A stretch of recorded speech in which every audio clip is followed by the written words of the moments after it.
Good morning all of you. तो आज से हम लोग अपना कौन सा टॉपिक स्टार्ट करेंगे? जलवायु। अपवातंत्र आपका कंप्लीट हो चुका है सारे बच्चों का, ठीक है। हाँ, पिछली बार जो है पीडीएफ मिलने में थोड़ा सा डिले हो गया था, ठीक है, लेकिन उसका जो है पीडीएफ आपको थोड़ा लेट मिला, उसके लिए सॉरी। लेकिन अब जो नेक्स्ट जो हमारा टॉपिक है कौन सा? जलवायु। अभी तक हमने फिजिकल डिवीज़न पढ़ लिया और ड्रेनेज सिस्टम पढ़ लिया। नेक्स्ट हमारा टॉपिक है जलवायु। जलवायु को से आप क्या समझते हैं? जलवायु क्या है और मौसम क्या है? दोनों वर्ड्स का मतलब आप लोगों को पता होना चाहिए। मौसम होता है जो दिन प्रतिदिन की जो क्रिया होती है, वो दिन प्रतिदिन का जो बदलाव होता है उसे हम मौसम कहते हैं। जैसे हम कहते हैं कि आज का मौसम ठंडा है, आज का मौसम गर्म है, आज का मौसम सुहाना हो रहा है, कहते हैं ना। ऐसा कहते हैं कभी कि आज की जलवायु थोड़ी ठंडी लग रही है? नहीं कहते हैं।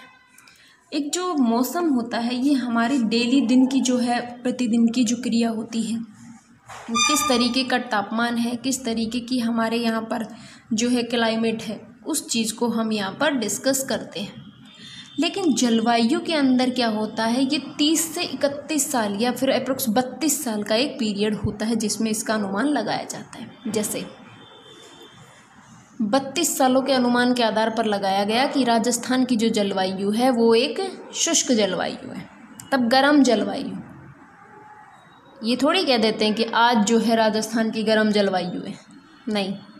बहुत सालों के कंक्लूजन के बाद, बहुत सालों तक वही कंडीशन बने रहने के बाद हम ये कहते हैं कि भाई राजस्थान की जो जलवायु है वो गर्म जलवायु कहलाती है, और वहीं अगर जम्मू कश्मीर की बात करें तो वो ठंडी जलवायु है। क्योंकि हमने इतने सालों में वहाँ का टेम्परेचर ऑब्जर्व किया है, हमने देखा है कि जम्मू कश्मीर में पूरे टाइम बर्फ़ जमी रहती है। द्रास, लद्दाख और इधर वाली जगह पर जब जाओगे तो वहाँ तो हमेशा ही जो है ठंड रहती है। तो इससे अनुमान लगता है, ऐसा थोड़ी होता है कि इस साल तो ठंड है और अगले साल गर्मी पड़ रही है, नहीं होता है। तो जो ये टाइम पीरियड होता है इसके आधार पर इनका नाम इस प्रकार से निर्धारित किया जाता है। जो जलवायु शब्द है, जलवायु का शब्द होता है, जलवायु शब्द जो है क्लाइमेट से बना है। क्लाइमेट जो है क्लाइमेटा, क्लाइमेटा भी इसको बोला गया है क्योंकि जर्मनी भाषा का शब्द था, इसलिए इसको क्लाइमेटा कहते हैं। अब क्या होता है, इस क्लाइमेट से क्या निर्धारित हुआ? इससे पता चला कि उस क्षेत्र की मृदा का वितरण कैसा है। दूसरी चीज, कृषि का प्रारूप कैसा है। एंड थर्ड, वहाँ की सामाजिक और सांस्कृतिक रचनाएं कैसी हैं। सामाजिक सांस्कृतिक संरचना कैसी है। इतनी चीज़ समझ में आई। मौसम और जलवायु का हमने डिफरेंस देखा क्या होता है। जलवायु क्या निर्धारित करता है, वहाँ की मृदा का वितरण किस तरीके का है, कृषि का प्रारूप कैसा है, सामाजिक सांस्कृतिक संरचना किस प्रकार की है। इन तीनों का निर्धारण जलवायु के आधार पर ही होता है। फिर एक वैज्ञानिक आए थे मार्सडेन नाम के। मार्सडेन नाम के एक वैज्ञानिक हुए जो कहते थे कि भारत जो है, भारत विश्व में जितने भी प्रकार की जलवायु है सभी प्रकार की विशेषताएं रखता है। जो भारत है वो विश्व में जितनी भी जलवायु पाई जाती है उन सब की विशेषताएं अपने अंदर लिए हुए हैं। यहाँ पे सब चरम शुष्कता मतलब सबसे ज़्यादा शुष्कता वाला प्रदेश भी मिलता है, और उच्चतम आर्द्रता वाला भी, मतलब सबसे ज़्यादा जो है गर्म प्रदेश भी और सबसे ज़्यादा ठंडा प्रदेश भी, सबसे ज़्यादा जो है सूखा प्रदेश भी और सबसे ज़्यादा बारिश होने वाला प्रदेश भी। ये दोनों क्षेत्र कहाँ मिलते हैं? भारत के अंदर मिलते हैं। इसलिए मार्सडेन कहते थे कि भारत के अंदर सभी प्रकार की जलवायु पाई जाती है जो विश्व में पाई जाती है। ठीक, इतनी चीज़ समझ में है। उसके बाद में हम बात करें भारत की जलवायु को क्या कहते हैं। भारत की जलवायु को हम उष्ण कटिबंधीय मानसूनी जलवायु कहते हैं। उष्ण कटिबंधीय मानसूनी मानसूनी जलवायु। ये वर्ड आपने बहुत बार हर जगह देखा होगा कि भारत की जलवायु को उष्णकटिबंधीय मानसूनी जलवायु कहते हैं, पर कहते क्यों हैं ये चीज़ देखिए कभी आपने। मान लीजिए ये हमारा ग्लोब है ना, जियोइड शेप है, गोल शेप नहीं लिखेंगे कभी भी कि गोल है पृथ्वी, ये है जियोइड शेप है, जियोइड शेप, इसको इस तरीके से लिखते हैं। अब यहाँ पे हमने बात करी थी कि यहाँ 0 डिग्री है। 0 डिग्री क्या है, वो मध्य रेखा होता है। 23.5 डिग्री, 23.5 डिग्री, ये भी हम एक एक्स्ट्रा क्लास ले लेंगे इसकी, और इसमें हम सारी चीज़ें देखेंगे कि किस तरीके से जो हमारी पृथ्वी है उसकी गतियाँ होती हैं। ये पृथ्वी है, अक्षांश देशांतर इस पे बने होते हैं। हमने फर्स्ट क्लास में वैसे बात कर ली थी थोड़ी सी इसकी। जो 0 डिग्री है यहाँ पर क्या है, सूर्य मान लीजिए यहाँ है। अभी सूर्य तो एक जगह ही रहता है, सन हमेशा एक जगह रहेगा, लेकिन पृथ्वी जो है वो घूमती रहती है। जब ये पृथ्वी घूमती है तो एक टाइम पे तो यहाँ जो है सूर्य की जो किरणें होती हैं वो वर्ष भर सीधी पड़ती रहती हैं।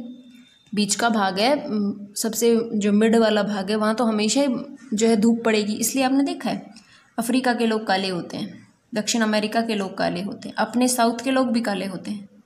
क्यों होते हैं, इसी वजह से तो होते हैं। इस वाले क्षेत्र को हम क्या कहते हैं, उष्णकटिबंधीय क्षेत्र। उष्णकटिबंधीय, उष्णकटिबंधीय तो समझ में आया क्यों कहा। भारत की जो जलवायु है वो उष्णकटिबंधीय। नेक्स्ट जो वर्ड है हमारा मॉनसूनी। हमारे भारत के एक तरफ अरब सागर था, एक तरफ बंगाल की खाड़ी थी। हमने कल परसों के टॉपिक में कंप्लीट किया है। अरब सागर और बंगाल की खाड़ी से जब हवाएं ऊपर उठेंगी तो अफकोर्स बारिश करेंगी।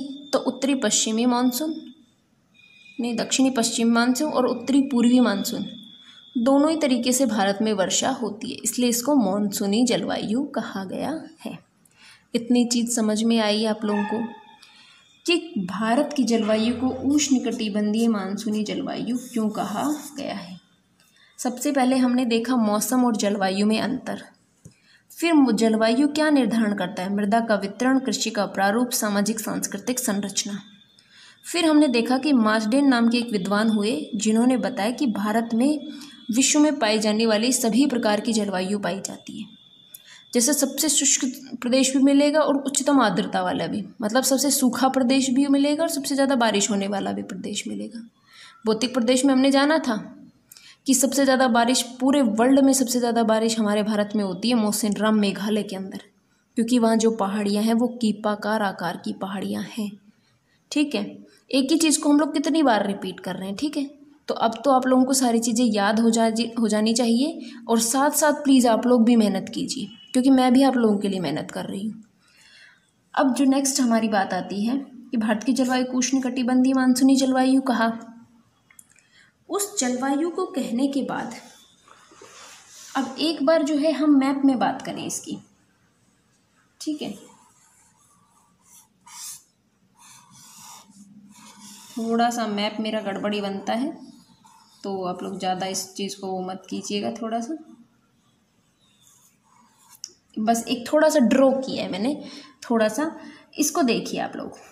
जैसे मान लीजिए ये इंडिया वाला भाग है, यहाँ पे हमने पढ़ा था हिमालय पार्ट है, हिमालय का भाग है ना यहाँ पूरा। तो जब मानसूनी हवाएं इधर जाती हैं तब बस यहीं तक बारिश हो पाती है, क्योंकि ये जो हिमालय है ये इसको रोक लेता है, सिर्फ यहीं तक बारिश होने देता है। उष्णकटिबंधीय भाग की बारिश होती है यहाँ पर। ऊपर जो शीतोष्ण कटिबंधीय वाला भाग है वहाँ से बारिश आने भी नहीं देता, तो यहाँ पे शीतोष्ण कटिबंधीय जलवायु पाई भी नहीं जाती। इसलिए भारत को सिर्फ और सिर्फ उष्णकटिबंधीय जलवायु वाला प्रदेश कहा गया है। इतनी चीज़ में अगर आप लोगों को कोई प्रॉब्लम हो तो आप लोग पूछ लीजिएगा। अब हम बात करते हैं सबसे पहले मानसून की, कि भारत में मानसून किस प्रकार से आता है, किस प्रकार से वो उसका वितरण होता है, इन सब चीज़ों के बारे में हम देखेंगे। देखिए, सबसे पहले अगर हम बात करें मानसून, मानसून जो शब्द है वो अरबी भाषा के अरबी भाषा के मौसम शब्द से बना है। अरबी भाषा के मौसम शब्द से मिलकर बना है।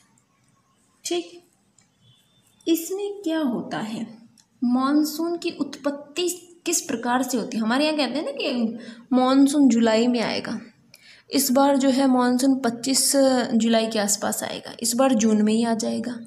तो इन सब का निर्धारण कैसे होता है। मॉनसून को की उत्पत्ति से संबंधित हमारे यहाँ पर 2 सिद्धांत दिए जाते हैं, एक तापीय संकल्पना और एक हमारी गतिक संकल्पना।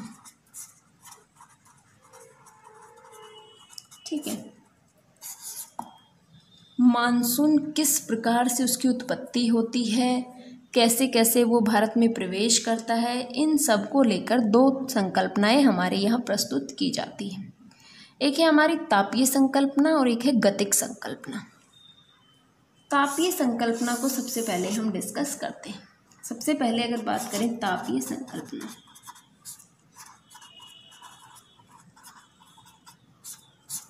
ठीक, तापीय संकल्पना जो है सबसे पहले जिन्होंने दी, एडमंड हेली नाम के एक विद्वान हुए। एडमंड हेली, इन्होंने 1686 में अपना ये सिद्धांत प्रस्तुत किया। ठीक है, इतनी चीज़ समझ में आई कि तापीय संकल्पना को एडमंड हेली ने 1686 में 1686 में अपना ये सिद्धांत इन्होंने प्रस्तुत किया। ये खगोल शास्त्री थे एडमंड हेली। फिर इन्होंने जब अपना सिद्धांत दिया ये तापीय संकल्पना, इसके आधार पर ये बहुत ज़्यादा फेमस हो गए थे। ठीक, अब हम इसके अंदर इसकी डिटेल पढ़ेंगे कि तापीय संकल्पना में इन्होंने क्या क्या बताया। सबसे पहले इन्होंने 2 चीज़ें बताई, जल समीर और स्थल समीर। समझ में आया? समीर मतलब हवा, देसी भाषा में हम अगर हम बोले तो जलीय हवा, ठंडी हवा, स्थल हवा, गर्म हवा। किस प्रकार से ये हवाएं चलती, कभी हम कहते हैं पूर्वा हवा चल रही है, कभी कहते हैं कि आज तो कहीं बारिश हुई है, ठंडी हवा आ रही है। ठीक है, कभी कहते हैं कि गर्म हवा आ रही है। तो इस तरीके से किस प्रकार से इनका प्रोसेस होता है वो हम देखेंगे। ठीक, तो अब हम लोग किसके बारे में बात कर रहे थे, हमारी जल समीर और स्थल समीर। देखिए इधर हमने एक स्ट्रक्चर बना लेते हैं हमारी अर्थ का। इसके लिए हमें पृथ्वी की गतियां पढ़नी पड़ेंगी एक बार। ये 23.5 डिग्री पे हमारी कर्क रेखा हो गई और ये 23.5 डिग्री पे हमारी मकर रेखा हो गई। अब जो है हमने बात करी कि सन यहाँ है, यहाँ है तो यहाँ पे तेज किरणें पड़ रही हैं, तो क्योंकि अभी यहाँ पर तापमान सबसे अधिक है। एक टाइम आता है कि जब उत्तर की तरफ जो हमारी पृथ्वी घूम रही है, तो जो इसकी किरणें हैं वो यहाँ पे सीधी पड़ना शुरू हो जाती हैं। देखो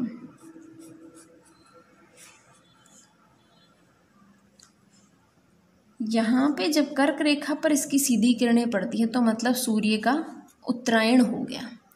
और जब इस सूर्य की किरणें यहाँ दक्षिण में मकर रेखा पर सीधी पड़ती है तो हम क्या कहते हैं, दक्षिणायन हो गया।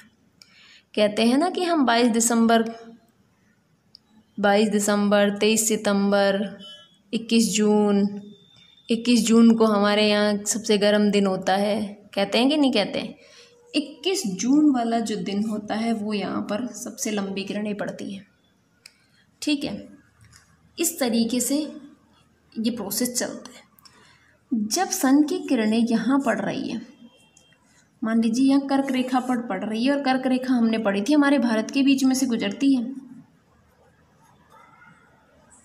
पढ़ी थी कि नहीं पढ़ी थी? कर्क रेखा भारत के बीच में से गुजरती है और कर्क रेखा के ऊपर जो है सूर्य की जब किरणें सीधी पड़ती हैं तो क्योंकि यहाँ पे अब गर्म क्षेत्र होगा।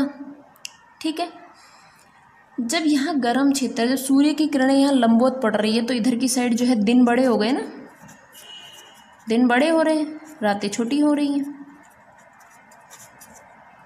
और इधर जो है अभी गर्मी पड़ रही है, पड़ रही है कि नहीं पड़ रही? और इधर दक्षिण में यहाँ ठंड हो रही होगी अभी, और यहाँ पे दिन बड़े हैं तो यहाँ दिन छोटे होंगे, रातें बड़ी हो रही होंगी, अभी हो रही होंगी कि नहीं हो रही? आप लोग खुद सोच के देखिए इस चीज़ को। सन की किरणें जब हमारे यहाँ सीधी पड़ रही है, अब ऐसा तो है नहीं कि सन जो सूर्य है दोनों जगह एक साथ चमक जाएगा, उत्तर में भी और दक्षिण में भी। ये गोलार्ध का जब डिवीज़न होता है तो यहाँ अंतर देखने को मिलता है। आप लोग ये मत कहिएगा कि सर कि मैम हम लोग तो जैसे राजस्थान में होते हैं तब भी सूर्य जो है इतने बजे निकलता है, और जब अहमदाबाद चले जाएंगे, गुजरात में चले जाएंगे तो भी इतने ही बजे। वो एक गोलार्ध का फ़र्क पड़ता है, क्योंकि पृथ्वी हमारी घूम रही है। पृथ्वी जब अपनी जगह पर भी घूम रही है और पृथ्वी सूर्य के भी चारों तरफ चक्कर लगा रही है, तो इसका जो रोटेशन पीरियड होता है उसके आधार पर इसमें परिवर्तन देखने को मिलता है। ठीक है भाई। नेक्स्ट इसमें क्या हुआ, जब सूर्य की किरणें यहाँ सीधी पड़ी तो यहाँ दिन बड़े होंगे और रातें छोटी होंगी। वहीं अगर दक्षिण में सब सूर्य की किरणें पड़ेंगी तो हमारे यहाँ ठंड होने लग जाएंगी और यहाँ पे गर्मी पड़ने लगेगी। ठीक है, इतनी चीज़ समझ में आ गई। अब देखिए यहाँ पर हमने 2 वर्ड लिखे थे, जल समीर और स्थल समीर। हम यही मैप में देखेंगे, ये था हमारा अरब सागर और ये थी हमारी बंगाल की खाड़ी, ठीक है नहीं थी? अब देखिए, जब सूर्य उत्तरी गोलार्ध में होता है तो हमारे यहाँ गर्मी बढ़ जाती है। जब सूर्य यहाँ पर 23 डिग्री, हमारी कर्क रेखा यहीं से तो जा रही थी, जब सूर्य की किरणें यहाँ पड़ रही हैं तो ये वाला क्षेत्र गर्म है। तापमान यहाँ का टेम्परेचर बहुत ज़्यादा है, तापमान बहुत ज़्यादा है तो यहाँ पर जो वायु दाब होगा, जो दाब बनेगा वो कम बनेगा। तो यहाँ पर दाब क्या है? कम है, दाब कम है। उसी टाइम जो ये हमारा जलीय भाग है, यहाँ पर तापमान कम है और तापमान और दबाव में जो है विपरीत संबंध होता है। जब सूर्य की किरणें, क्योंकि हमारे यहाँ उत्तरायण की स्थिति चल रही है, तो जब सूर्य की किरणें सीधी यहाँ बीच में पड़ रही तो यहाँ तापमान अधिक है तो दाब कम है। अब इधर जब जलीय भाग है इसमें तापमान कम होगा और जलीय दाब अधिक होगा, तो यहाँ पर क्या होगी?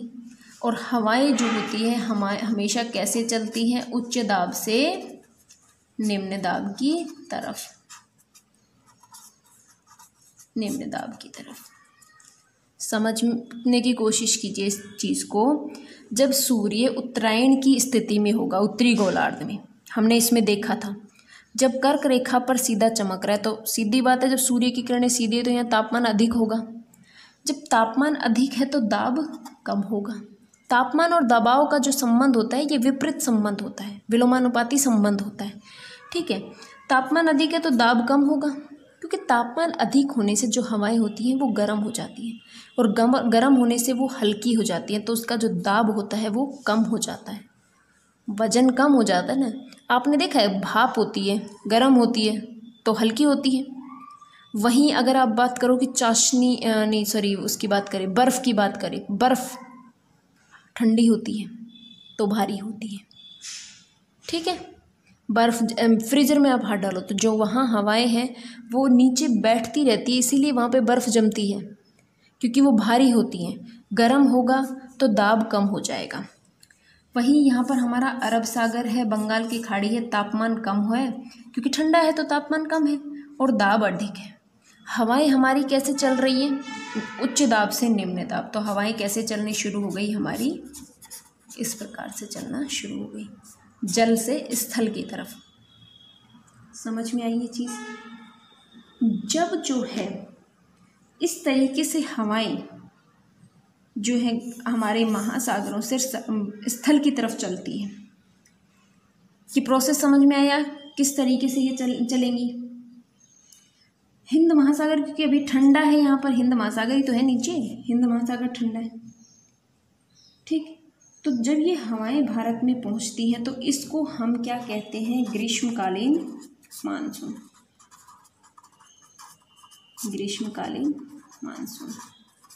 इतनी चीज़ आपको समझ में आई कि जब तापमान, जैसे सूर्य का उत्तरायण हो रहा है तो सूर्य यहाँ सीधा चमक रहा है तो तापमान अधिक है, दाब कम है। यहाँ हिंद महासागर, अरब सागर और यहाँ बंगाल की खाड़ी है, यहाँ पर तापमान कम है क्योंकि यहाँ पर जल है तो ठंडा है और तापमान कम है तो वायु दाब अधिक है, और हवाएं हमेशा उच्च दाब से निम्न दाब की तरफ चलती हैं। जहाँ दाब कम ज़्यादा है वहाँ से दाब कम की ओर चलती है। तो यहाँ से हवाएं, सागर से हवाएं स्थल की तरफ चलेंगी, तो इसे हम ग्रीष्मकालीन मानसून कहते हैं। ठीक है, इतनी चीज़ समझ में आई। अब अगर हम बात करें तो इसको हमने क्या कह दिया, जल समीर कह दिया। जल से ही तो चल रही है तो हमने उसे जल समीर कह दिया। अब मान लीजिए सूर्य का यहाँ से दक्षिण की तरफ इधर आ गया, सूर्य अब इधर आ गया दक्षिण की तरफ। जब अब ये यहाँ आ गया तो ये कंडीशन बिल्कुल बदल गई। यहाँ टेम्परेचर बढ़ गया, दाब कम हो गया, और इधर की साइड तापमान कम हो गया और दाब बढ़ गया। तो अब जो हवाएं चल रही हैं वो किस प्रकार से चलेंगी, उच्च दाब से निम्न दाब की तरफ चलेंगी, तो इस तरफ आ जाएंगी। ठीक, जब इस तरफ आती हैं तो इसको हम क्या कहते हैं, शीतकालीन मानसून। शीतकालीन मानसून। ठीक, इतनी चीज़ आप लोगों को समझ में आई कि नहीं आई। आज का जो टॉपिक है उसमें सिर्फ और सिर्फ हम जो है तापीय संकल्पना के बारे में ही देखेंगे, क्योंकि ये टॉपिक जो है ये बहुत समझने वाला टॉपिक है। जलवायु टॉपिक समझ में आ गया, मृदा समझ में आ जाएगी, वनस्पतियाँ समझ में आ जाएंगी। ठीक, सबसे पहले हमने बात करी किस चीज़ की, हमने क्या बात करी थी, हमारी सबसे पहले हमने जलवायु के बारे में बात करी। जलवायु किन किन चीज़ों का निर्धारण कर रही थी, भारत में किस प्रकार से इनका विभाजन किया, भारत को उष्णकटिबंधीय जलवायु क्यों कहा गया, इसको हमने डिटेल में पढ़ा। थोड़ा थोड़ा पढ़ेंगे लेकिन बहुत अच्छे से पढ़ते हुए चलेंगे, आपको कोई चीज़ में कोई डाउट नहीं रहेगा। फिर मानसून की उत्पत्ति से संबंधित दो संकल्पनाएं आई, गतिक संकल्पना और तापीय संकल्पना। एडमंड हेली ने 1686 में अपनी तापीय संकल्पना प्रस्तुत की। फिर हमने देखा कि किस तरीके से जो ये पृथ्वी है इस पर सूर्य का उत्तरायण और दक्षिणायन होता है। जब सूर्य उत्तर की तरफ होता है तो क्योंकि कर्क रेखा पर चमकता है, कर्क रेखा भारत के बीच से जाती है, तो वहाँ क्या है, तापमान बढ़ गया और दाब कम हो गया। वहीं जब तापमान, वहीं अगर दक्षिण में बात करें तो तापमान यहाँ पर कम है और दाब अधिक है, तो जो हवाएं चलेंगी वो उच्च दाब से निम्न दाब की तरफ चली, जिनको हमने ग्रीष्मकालीन हवाएं या ग्रीष्मकालीन मानसून के रूप में, जिसको जल समीर भी कहा गया। ठीक, इतनी चीज़ समझ में आई। फिर जब सूर्य जो है अब दक्षिण की तरफ आ गया, अब जब दक्षिण में आ गया तो यहाँ तापमान बढ़ गया, दाब कम हो गया, और इधर की साइड विपरीत कंडीशन हो गई, तापमान कम हो गया और दाब बढ़ गया। अब हवाएं उल्टी चलने लगी, तो इसको हमने क्या कह दिया, शीतकालीन मानसून। ठीक है, इस चीज़ को समझना आप बहुत अच्छे से, एक एक चीज़ को, जैसे आज तापीय पढ़ा, कल हम फ्लोन का वो पढ़ेंगे, हमारी गतिक संकल्पना पढ़ेंगे। एक साथ दोनों पढ़ाने से दिक्कत ये है कि आप दोनों में कंफ्यूज हो जाएंगे, इसलिए आज हम सिर्फ और सिर्फ तापीय संकल्पना का अध्ययन करेंगे। ठीक, और इसके अंदर इस टॉपिक में आपको मैप जरूर बनाना है। मैं हर टॉपिक में जहाँ भी मैप बनाने की ज़रूरत है मैं आप लोगों को बताती जा रही हूँ। ठीक है, लास्ट में आप लोग ये ना कहिएगा कि मैम ने आपने ये नहीं बताया। मैंने बताया कि आप स्टेंसिल ले लीजिए, मैप के स्टेंसिल्स आते बने बनाए, उसी से डायरेक्ट ड्रॉ कर लीजिए, क्योंकि आप, मुझे पता है कि एग्ज़ाम में इतनी वो होती हड़बड़ी होती है कि आप लोग ड्रॉ नहीं कर पाते, हाथ से गड़बड़ हो जाती है उसमें। स्टेंसिल ले लीजिए, और हमारे जो ये राजस्थान यूनिवर्सिटीज़ होती है इनके अंदर अलाउ होता है ये चीज़। ठीक, तो ये था हमारी तापीय संकल्पना। आज बस इतना ही देखेंगे, कल हम फ्लोन का पढ़ेंगे, वो थोड़ा लंबा भी है तो उसको बहुत और ज़्यादा डिटेल से पढ़ेंगे। ठीक है, और कोई दिक्कत हो तो आप लोग पूछते रहिएगा। Okay, thank you.